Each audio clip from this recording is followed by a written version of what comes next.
नमस्कार दोस्तों, मैं अनिल होता मल्टीपल चर्चा के एक और वीडियो में आप सभी का बहुत बहुत स्वागत करता हूं। दोस्तों, आज की इस वीडियो में हम ग्राम पंचायत में जो वार्डों का विभाजन किया जाता है उसके संबंध में एक चर्चा करने जा रहे हैं। तो चर्चा प्रारंभ करने से पहले आप लोगों से विशेष आग्रह कि ऐसे हमारे तमाम साथी जो इस वीडियो को देख रहे हैं और जिन्होंने अभी तक हमारे चैनल को सब्सक्राइब नहीं किया है वो प्लीज़ चैनल को सब्सक्राइब कर लें और वीडियो को अंत तक देखें। अगर अच्छा लगे तो लाइक भी करें और अपने दोस्तों साथियों में शेयर भी कर सकते हैं। ठीक है दोस्तों, तो चर्चा प्रारंभ करते हैं। ग्राम पंचायत में वार्डों का विभाजन किस तरह, इसमें इसको हम तीन भाग में चर्चा करेंगे। चर्चा बहुत लंबी नहीं होगी, छोटी सी चर्चा होगी, लेकिन इसके तीन भाग होंगे। पहले तो ग्राम पंचायत में वार्डों का विभाजन किस तरीके से कि मतलब कैसे किया जाता है, यानी कि किन किन बातों का ध्यान रखा जाता है। दूसरा, अगर नए वार्ड का कोई निर्माण करना है तो वो कब किया जाएगा, किन परिस्थितियों में किया जाएगा। और तीसरा इसका पार्ट होगा कि नए वार्ड के निर्माण की प्रक्रिया क्या होती है, किस तरीके से नए वार्ड का निर्माण किया जाता है और कैसे होता है। ठीक है दोस्तों, तो सबसे पहले तो अपन ये देखें कि किसी ग्राम पंचायत में वार्डों का विभाजन करते समय मुख्य जैसी कौन सी बातें हैं जिनका विशेष ध्यान रखा जाता है। सबसे पहले तो ये कि प्रत्येक ग्राम पंचायत में कम से कम 10 वार्ड तो होगा ही होगा। इसकी चर्चा हम पहले भी एक वीडियो में कर चुके थे, लेकिन इसमें हम विस्तार पूर्वक चर्चा कर रहे हैं। तो कोई किसी भी ग्राम पंचायत में कम से कम तो 10 वार्ड होंगे ही।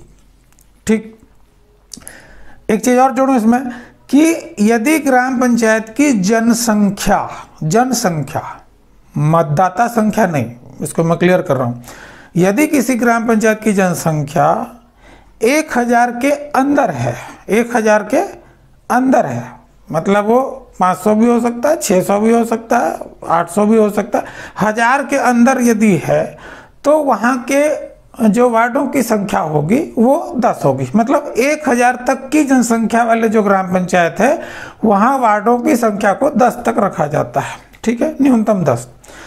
अच्छा, यदि कोई ग्राम पंचायत की जनसंख्या 1000 से यदि अधिक है तो क्या 1000 तक तो वार्डों की संख्या 10 होगी। यदि 1000 से अधिक है जनसंख्या तो फिर वो 10 से बढ़ते हुए 20 तक जा सकती है, 11, 12, 13 जो भी 20 तक हो सकती है। न्यूनतम 10, अधिकतम 20, अधिकतम 20 तक भी हो सकती है, बीच में भी हो सकता है। ठीक है, अगला बिंदु हम ये देखें कि प्रत्येक वार्ड में यथासंभव जनसंख्या समान रखी जाती है। प्रत्येक वार्ड में की जो जनसंख्या है वो समान रखी जाएगी यथासंभव। ऐसा नहीं कि मतलब एकदम गिनती करके वो मैंने आप। अच्छा, एक चीज़ और अपन इसमें एक बिंदु को और जोड़ दें ताकि और थोड़ा सा क्लियर हो जाए कि कोई वार्ड का जब बनाया जाता है तो उसमें जो घर लिए जाते हैं यहाँ से वहाँ तक, तो वो घर एक तो लगातार क्रम में लिए जाएंगे और दूसरा जितने भी घरों को लिए जाएंगे उनके सभी मतदाताओं को सम्मिलित किया जाएगा। यथासंभव जनसंख्या समान रखने का मतलब इसको और मतलब मैं क्लियर करने का प्रयास कर रहा हूँ कि ऐसा नहीं है कि मान लीजिए जैसे 78 है तो 78 ही रखना है। तो एक घर में अगर 10 सदस्य हैं तो पता चल रहा है कि वो 5 का नाम इधर है और 5 का नाम उस वार्ड में, ऐसा नहीं। वो घरों को जो है लगातार क्रम में लिया जाएगा और जितने भी घरों को लिया जाएगा उनके तमाम मतदाताओं को उस वार्ड में सम्मिलित किया जाएगा। ठीक है। अच्छा, एक और बात अपन देखें कि जो ग्राम पंचायत की कुल जनसंख्या है और वहाँ पर वार्डों की जो संख्या है, ग्राम पंचायत की कुल जनसंख्या और उस ग्राम पंचायत में वार्डों की जो संख्या है, इन दोनों का अनुपात पूरे विकास खंड में, ग्राम पंचायत के मामले में पूरे विकास खंड, जनपद और जिला की जब हम चर्चा करेंगे तो हम देखेंगे कि उस मामले में उस समय पूरे राज्य में एक साथ है। लेकिन यहाँ पर ग्राम पंचायत के वार्डों की बात कर रहे हैं तो उन वार्डों में ग्राम पंचायत की जनसंख्या और उसमें वार्डों की संख्या, इन दोनों का अनुपात जो है यथासंभव, यथासाध्य एक शब्द इस्तेमाल किया जाता है, यथासाध्य, जहां तक हो सके पूरे विकास खंड में एक समान रखी जाएगी। यथासाध्य मतलब जहां तक हो सके, यथासंभव पूरे विकास खंड के जितने भी पंचायत हैं उन तमाम पंचायतों में ऐसा बनाने का प्रयास किया जाएगा कि ग्राम पंचायत की जनसंख्या और उसमें वार्डों की संख्या का जो अनुपात है वो यथासंभव समान हो। ठीक है, ओके। तो और एक और इसमें अच्छा एक छोटा सी चीज और जोड़ दूं इसमें, प्रत्येक वार्ड को एक अनुक्रमांक दिया जाएगा। जब वार्ड बन जाएगा तो वार्ड नंबर इतना, वार्ड नंबर उतना, वार्ड नंबर 6, वार्ड नंबर 7 आपने सुना होगा।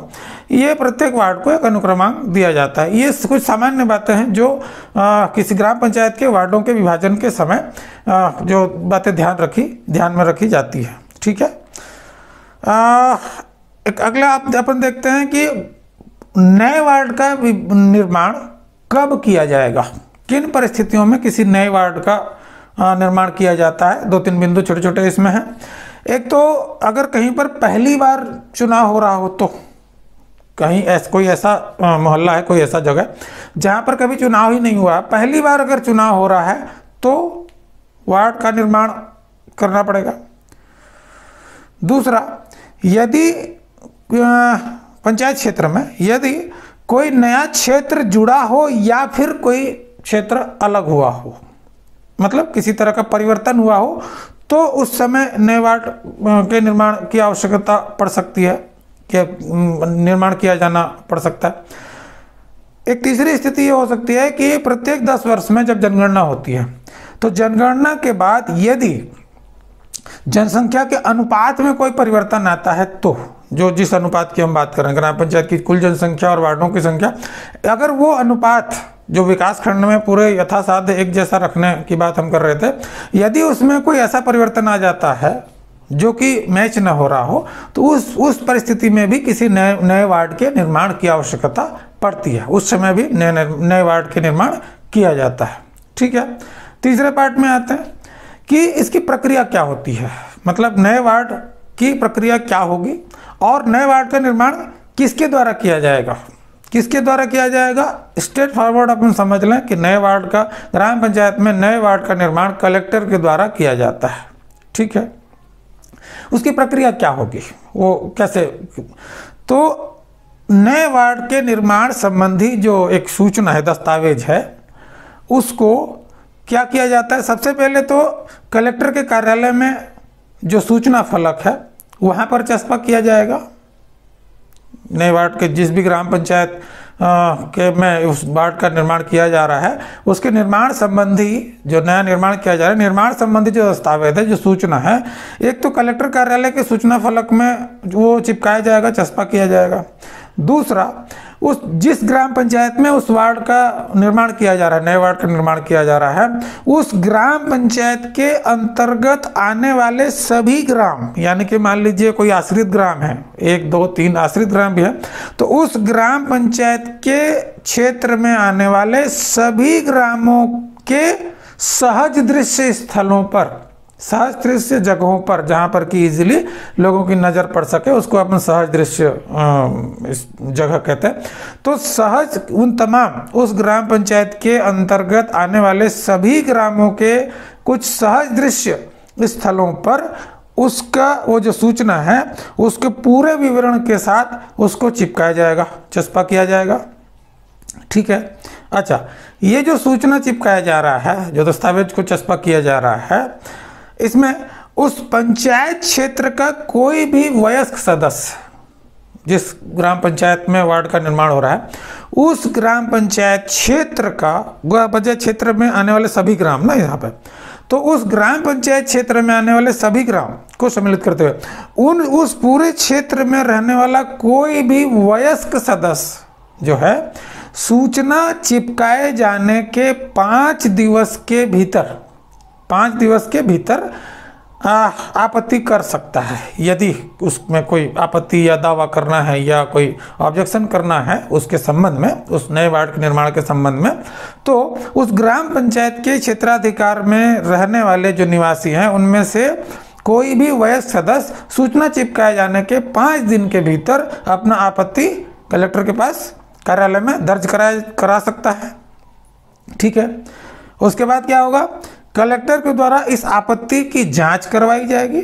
एक संक्षिप्त जांच होती है, जांच करवाई जाएगी और उस जांच में जो भी सामने निकल करके आएगा उसके अनुरूप अंतिम निश्चय कलेक्टर के द्वारा लिया जाएगा और उसके हिसाब से फिर नियमानुसार जो भी वार्ड का विभाजन, अंतिम विभाजन जो है वो किया जाएगा।